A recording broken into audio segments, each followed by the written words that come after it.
from the heart of the free state of New Hampshire, this is The Independents with Carla Gericke.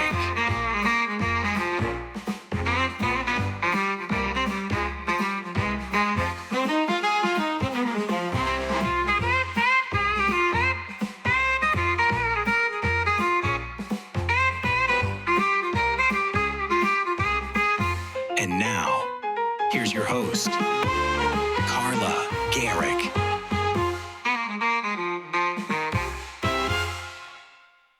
Hey guys, and welcome back to The Independents. I have a guest with me today. I'm so excited every time that I have Laurie Ortolano in the studio with me. Miss Laurie is the Nackey Loeb First Amendment winner for 23,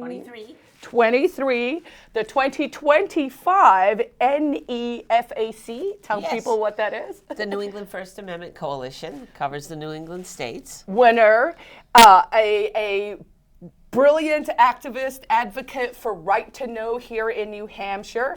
And so we're going to be catching up on all stuff having to do with right to know. But first of all, welcome back, everyone. Always so great to have you guys with us here. And maybe to kick it off, just remind people, what is right to know and why is it important? It's important because it gives us all access to records and knowledge about what our government is up to. And it assures that we have the right to an accountable, transparent, open, and accessible government. It's constitutionally bound, and it's bound by statute and law in the state of New Hampshire.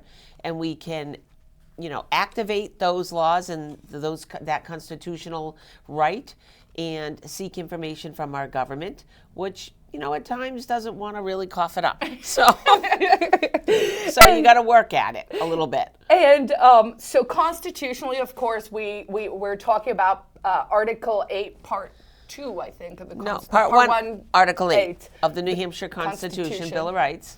And that's where it's enshrined. And it's enshrined, and it's really beautiful, broad language that you and I both really like. And we have this right to know legislation, which is called RSA 91A. So we kind of talk about it as, I'm going to file a 91A, and people can go to Right to Know New Hampshire to our website, and it'll give you sort of instructions on how to file something. So there's, examples and kind of like you want to put this and this and this in.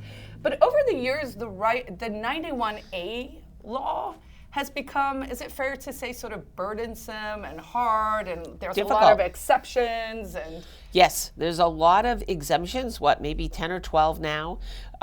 There's a lot of tweaking that's been done to the language. I think we've made it complex for the courts to interpret, and every judge has a different interpretation. I spoke with a judge last year who said, hey, this is a very complex statute to understand, and I can appreciate what he says is true because there are quite a few right to know cases that end up at the Supreme Court under appeal that are overturned. And, there's the big houses that do media work, especially for newspapers, television stations, that are the standards in this state that come out and try to open records for us. And they do a lot of challenges in the court and will take things to the higher court. But a lot of citizens that do work never take decisions that I think are bad decisions and appeal them because they don't know how. Right. So what we're seeing for the overturning, I think, should be actually higher and things should be challenged more. But we simply don't know how to do that. I mean, approaching your Supreme Court to with a challenge to say, I don't think a trial court judge did the right thing is difficult. I mean, there's a procedure and there's a knowledge base and an experience that comes with doing that, and it's hard to do. So it's hard to do, it's expensive to do, and for the most part, I mean, you've had some success. How many of your lower court cases have now been overturned at the Supreme Court level? I think there were 1, 2, 3, 4. 4. So again, this is why this lady is my hero. So Laurie does not take no for an answer. No. You follow the law, right? Which is what happens when you keep appealing something, because there's also this asymmetrical relationship, right, that we don't often talk about. So I love that you brought up the press. So the one thing I want to say is most people don't really think about this issue this way, but it really is a First Amendment issue. Yes. And if you think the press should, be able to get this information, I love that, we're on the side of the First Amendment with these cases, right? Definitely. Like we're always Definitely. trying to dig out a story because the reason they don't want to tell you something is usually because something's rotten in Denmark, Exactly. Exactly. And so there's a lot of opportunity for improvement here. So one of the things that Laurie and I, who both serve actually on Right to Know New Hampshire, which of course, if you are new to this, it is a nonpartisan statewide organization. It's been around for 10 years now. It has several times won the Nackey Loeb Award, Yes. both the organization itself and then people like Laurie actually individually. But we meet once a month. Third Saturday of the month. It's now a Zoom call. We used to meet in person. Maybe we'll change that again. But honestly, I kind of like being able to do it from home. I think more of us do as well. Because we're all over the state. We Yes. genuinely are from north to south. And we are nonpartisan in the sense that it isn't political. It really is about this issue because, of course, open government is nonpartisan. Because the point is, you just want to hold them accountable. You Sure. just want to know what you're doing so that I can make sure you're doing it right. And that shouldn't be a left, right, Republican, Democrat, issue. It should be an issue that all of us, as independent thinkers, Right. like. So what's your appetite for sort of a super overhaul of the entire Right to Know law? My appetite is voracious. Nice word. It's high. I mean, I have struggled with the application of 91A and the constitutional, rights that I have. I find the court in general very much disconnects the Constitution from the statute, and they stay very much in the 91A lane.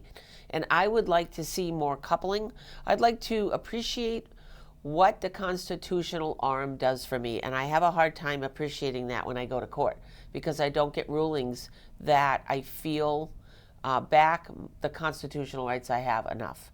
Because really the constitutional rights, at least my reading as, a lawyer on two continents, is that it gives us wider rights, broader rights than we actually find under the statute. And again, the statute has become complicated. And what we are seeing actually is citizens are prevailing on the issue, and we've seen judgments, including one of yours, where attorney fees were allocated. There was one out of Grafton this year where court costs and attorney fees were allocated to the citizen. His was a good win. And so it's really going to start costing these municipalities a fair amount of work and money. And back to that idea of the asymmetrical is, it's cost you hundreds of thousands of dollars. You're doing some cases pro se now, but you did make some lawyers rich in the process. The initial ones, the first one was a nightmare, and it was so expensive that it was that one that broke me and said, okay, now I'm going on my own. I'm not going to let them keep me busy, burdened, and broke. Is the name of the game here. Yep. And I'm not going to let them, they're not going to keep me broke. They'll keep me busy, they'll keep me burdened, and I'll have a lot to learn, but they're not going to take all my money. And, that I think really made my city mad. It really frustrated them because my big last right to know case, which part of it was overturned up at the Supreme Court in, I think early June. And it's been remanded back here, and I'm kind of working through that. But that case, the city has spent approximately $1 million working to beat me. So this is the city of Nashua, And when I say asymmetrical, what I mean is when Laurie has to pay her lawyers, Laurie has to find the money somewhere, Right. and she has to pay her lawyers. But when the city of Nashua does not follow the law, gets wrapped over the knuckles, gets told they lost their case, what do? They appeal. And why can they appeal? They can appeal because they are spending taxpayers' money. And so they're like, there's no cost to them. And so in many ways, we have perverse incentives. Very much so. Whenever Very a much so. citizen goes after a town, there is this issue. You know, I mean, that's the same thing. And a city is worse because they have much deeper pockets and they have their own legal offices. Towns, I think, are a little more reserved. In general, they're better. They usually outsource their legal work, and so town councilmen and selectmen tend to be a little more concerned about spending their town's money on legal fees. But a city has a dedicated legal office, and they contract out as well. They are not shy about bringing in big firms. I mean, they brought in McLean, Middleton, and Upton Hatfield on my right to know case on the Art Center in downtown Barries. They swung big, and they brought in the big team. They paid McLean over $500,000 to represent my case in court. Wow. So because they ultimately had a lot to hide, I believe what they did with those records was not proper, was downright fraudulent, and it went to federal agents. The federal agents and agencies took an interest in that case. And we had good conversations and turned information over to them. And that rests where it rests. You don't get any information to talk about or do anything with, but at least we pushed it out somewhere beyond this state. But it's, the other thing, and what I find is you can't, it's very difficult to go up against a city because they contract to lawyers for me where they have no interest. The city has no interest in resolving the real issue or stipulating. They really don't. It's a total annihilation, winner-take-all mentality. Well, and also in your case, just to be candid, it has become insanely personal. Oh, so it is fascinating to watch because, I can put on my lawyer hat and we can talk about this case by case by case. Or I could just put on my storyteller hat and I can be like, this lady has had the police show up at her house. She has been arrested for filing a FOIA request. So, for asking at City Hall, hey, can you give me this information? Here's a piece of paper. There have been depositions with the foulest of words that I won't give my producer a heart attack by saying any of them. Claiming that was my conduct repeatedly in public meetings that was completely falsified by the city corporation council. And they're so protected that even perjury doesn't matter.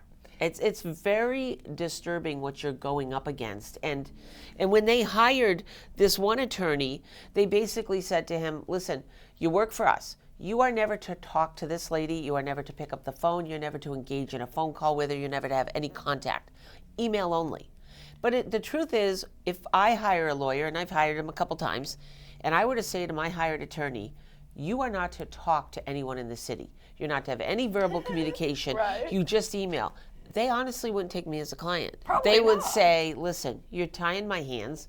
The whole goal of this is to try and help you get out of this at a reasonable cost and to stipulate or do something that can bring this to closure and make records more open. I can't effectively work with you if you tie my hands and say don't communicate. Right, But the city does. Well, and it's so petty. I mean, It is that's petty. almost, It's petty. It's almost jaw-dropping where you're like, oh, this can't be how it is, right? It is. Or you're like, why did you not just answer the request way back, right? So it's almost like little children, like when a kid gets caught out in a lie, Right. and then they kind of tell a bigger lie, and then the next thing you know, the fish is this big, and they had nothing to do with it, and the mud was a cookie, and whatever the story is, They right? don't. They don't understand the motto, when you're in a hole, stop digging. Digging. They just dig and dig and dig. And they think they'll totally destroy you, and they do a good job doing it. I mean, Well, they it's inflict a lot of reputational, reputational harm. It's very, right? very damaging. Well, you're still lucky because I see the union leader at least still publishes your op-eds. They I do. read do. some of them actually on my lives They and on do. my shows because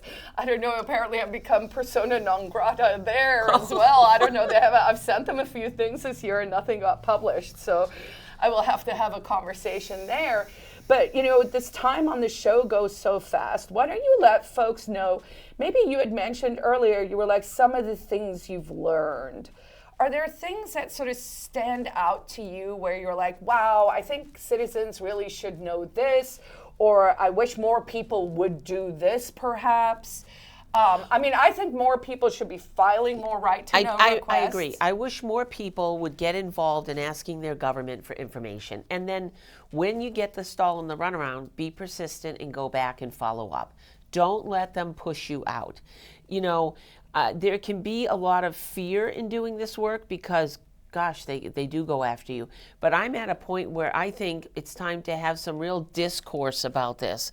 I hate to say, to be bold and mean about it, but you've got to be very assertive. Well, because bold these and- rights yeah. are going to go, you're losing your rights and you're losing the opportunity to really participate in your government and understand mostly how your money is being spent. Government has become big and very costly. And Yep. I am such a proponent, not because I back a political party fully or that I'm, radical this or radical that. I just think there should always be accountability for money. And if you can't get there, then you need to make certain that your government stays small. It has to stay small because otherwise, and the state of New Hampshire has very limited resources to investigate money issues, white-collar crimes. The Attorney General's office and the county attorney will tell you we don't have forensic accountants.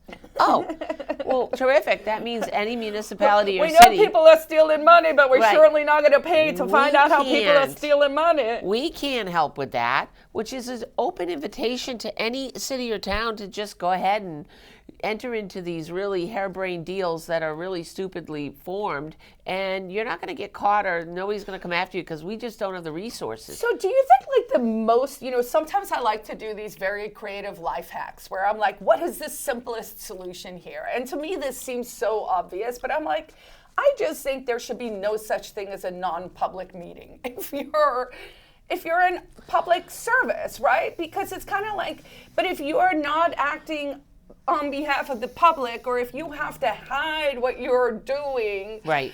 Why? Like by its very prima facie, like on the face of it, I'm like, that seems sketchy. It does, and and I definitely think it's overused. It's overused, and the attorney-client privilege, exemption is over-applied. And Especially challenging for the it. city, right? Oh. Because that's what they're doing now is the city. So one of the things, I noticed it on the drive here. I actually took a photo of it. There's a big camera now on all the traffic lights in Manchester, which didn't used to be there. Now, the way they got around the fact that they're not supposed to be doing that, because I worked on that bill. There are bills that say they're not allowed to put up surveillance cameras or any kind of license plate scanners in New Hampshire. And what they're doing is they're giving the contracts to private companies, and then the police are buying the information from private companies. So they're skirting the law. And that's a little bit of what happened with the Arts Center, right? Like Yes. there was this public-private interaction. Yes. It's just, we're at the stage where the cronyism and this merging of the state is allowing private actors to do things that the state could not do constitutionally. Right, or it really doesn't have enough money to do, so they have to enter into these partnerships. And then that's a very basis of part of my Art Center suit, is they formed a private company very late in the game, 2 years after they started pursuing federal money, and then they funneled all of the public tax money, bond money that was raised, $21 million, into the private company. And then they said, hey, the construction project is managed privately now. There's no records, no information, no accountability of the spending. It's over. And the Supreme Court did reverse and remand that, and they issued a very good and firm order saying that the court applied a flawed logic, and that the court now has to perform a government function test to determine if the private company was performing a government function, thereby these records should be opened. And what's amazing to me now is I've been assigned to Manchester Court because the judges in Nashua were conflicted. Okay. And right before I had a status conference in September, like a day before, the attorney representing the private company, which is McLean Middleton, files a memo and says, we're now going to operate under 91A. We're now going to become public. So you don't have to do the government function test. You don't have to apply the mandate at all. Just skip it. Huh? So I was like, you gotta be kidding me. I fight this for 2.5 years, and now you waltz in now that you've lost and go, oh, okay. All right, we'll be public. Well, because they're also like, well, everyone got paid, right? So then they're like, okay. And you can't get the records now. To some extent, they never treated themselves as a public entity, so the way they never held a public hearing on the formation of the company. There were no minutes posted. There were no minutes. There were no meetings posted. No meetings. I mean, so I had to file a motion for relief to the court, and to argue that the court should follow the Supreme Court mandate. You know, that's another thing. According to the courts, and according to judges I've talked to, and the city of Nashua itself, they are very hardened that when the Supreme Court issues an order, you have to do it. There's no messing around. Right. It's a mandate, and you do what the court orders you. Now, it's so interesting. I go up to this court in Manchester, and the judge is like, nah, I don't have to do it. Okay, if they say they're gonna be in 91A, I don't have to do it. Now, down in Nashua, 6 weeks before this hearing in Manchester, the judge, we got another mandate on a remand for the judge to review police transcripts and audio files. And the judge is like, listen, I got to do this just the way it is. I mean, if the Supreme Court tells me to put on an armored suit, I got to wear an armored suit. You do it. You follow the mandate exactly. 6 weeks later, I'm in Manchester, and the other judge is like, why bother? You see, but that's also a problem with the judiciary. You had a really great op-ed. I did read it on one of my living experiments a few months ago, where you were talking about this issue with the courts and the judiciary here in New Hampshire. Yes. It's a real issue. We have an aging judge population. We don't have people who have the right skills or an understanding of the basics of law, which might be that it's logic and words should have definitional meanings. So we're going to have a problem coming down the pike with all of that. We very, have a very problem, quickly. Actually, it's here now because and we should all be sensitive. To be a judge, to do that kind of work, it is enormously stressful. It's enormously demanding. It requires a lot of stamina, a lot of quickness, a lot of education, and their workloads are very high. And I think there are a fair number of judges, even in their 60s, that undergo health crises.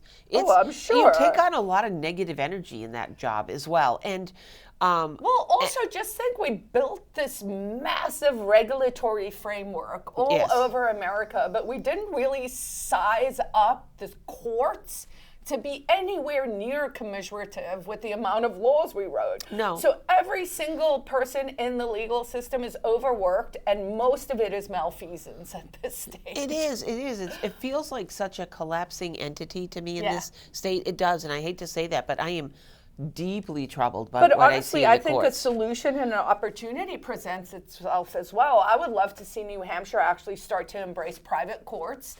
When I was in California back in the .com days in Silicon Valley, was round about the time where we saw a lot of arbitration come into HR complaints, right? So there was forced mediation and forced arbitration, and there was this arbitration courts that started up specifically for sort of HR complaints. And they just did this little magic trick where they privatized a whole area of the law that kind of went in this opposite direction.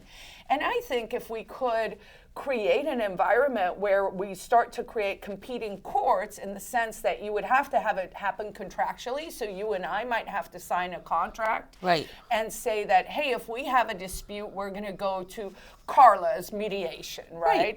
Well, X's mediation. I can't be the mediator. Right. Although I like the system. Oh, that's exactly like the government. See, when I say it, we can all go, that doesn't seem fair or logical. But when they do it, we just all go, oh, the system must work perfectly, where all their incentives are in line, but we're pretending like they're biased and on our side, and that's not the case. What's going on. No. So we have about 5 minutes left. One of the things I wanted to talk about is this investigative report bill that is coming up. So we have 2 bills that are coming up for this legislative session. One has to do with the police cameras and buddy cam and making that more easily available. But then we also have the one where we're saying if they spent taxpayer money on writing a report, then that report should be subject to 91A. Would that have helped you in the Nashua Art Center case? Is that kind of what that org is doing now? Well, it would have in part helped. It would have in part. It's going to really help with state agencies, though, I think, like the AG's office. Right. There's police conduct investigations, and generally they'll say when the investigation is done, we'll make the records public. Sometimes I think they should be public sooner in different components, but they will do that. The AG's office is pretty tied down, and in maybe, I don't know how the county attorney is, with any investigation they do, they throw up a wall and say, once it's done, the findings aren't available. They throw every exemption at them, including, I had one recently come to me that had a judicial exemption under the Constitution. I couldn't get the records. They applied a judicial exemption like the Supreme Court would, trying to get a record out of the Attorney General's office. Yeah, no, the AG, there's some bodies buried there too. There are. That, and they don't want you to, but some of the things I've asked for are just like investigations that are really money driven, really associated with records in Nashua. They're very focused. I'm not asking them to go back and dig up stuff that they did in the past. It's very focused on a specific issue. And they take it and they say, we're going to investigate. And then you come back 8 months later and you go, could I have the findings? Denied. And I mean through like 6 exemptions down. And they will never give you the findings. Wow. Which, they're supposedly spending our money. It's our taxpayer money. And how do we verify that they did any investigation at all? Yeah. I mean, that this isn't just, push it off the table. This is not, I don't have time for this. I'm not going to do it. I think that's a lot of that goes on. No, I hear you.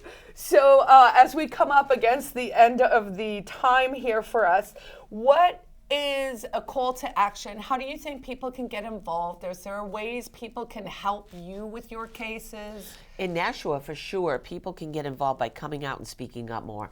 Our meetings are very lightly attended unless there's a real hot button issue. You'll bring people out. Yep. We had a homeless issue that really packed the room. Yep. We've had Kratom or whatever that tea is, the leaf, right? That was Kratom, I think. Kratom. I can't remember. There's that one. There was vaping was a big issue when it came out 2 or 3 years ago. We were going to ban vaping. That was a big one. So, but then the chamber sits silent. And I've had more people say to me, I don't want to get involved because I see kind of what happens to you, and I don't want it to happen to me. But you see, the more the merrier. I could really use the support with people getting involved. And the city needs the push. We're all, subject to. We all have to pay our taxes. We all have to have our property taxed. We all have to pay our taxes, and we all have to be part of the system. And you got to be part of the solution. Because there's plenty of problems, and the only way you're going to be part of that solution is by coming out and getting involved or writing. And social media isn't necessarily the only tool. I mean, you have to address your elected people and let your self be known about your concern, and you have to demand the respect you're entitled to when you address your elected people, even when your viewpoint isn't popular. And I think it's very important to push that and make that happen, because that's a constitutional right, and it's a First Amendment right that I feel very strongly about, that I think was very violated for me over a extended 5-year period. Well, we're up against our time, so thank you so much. Thank you for all the work you do. It's literally a thankless task. It is. So thank you, Laurie. You're welcome. Thanks for having me on. We are off to lunch. For everyone watching this today, happy Thanksgiving. And yes. If you're watching this any other time, have a happy day anyway. I will see everyone back here again next week. Thanks, guys. Thank you.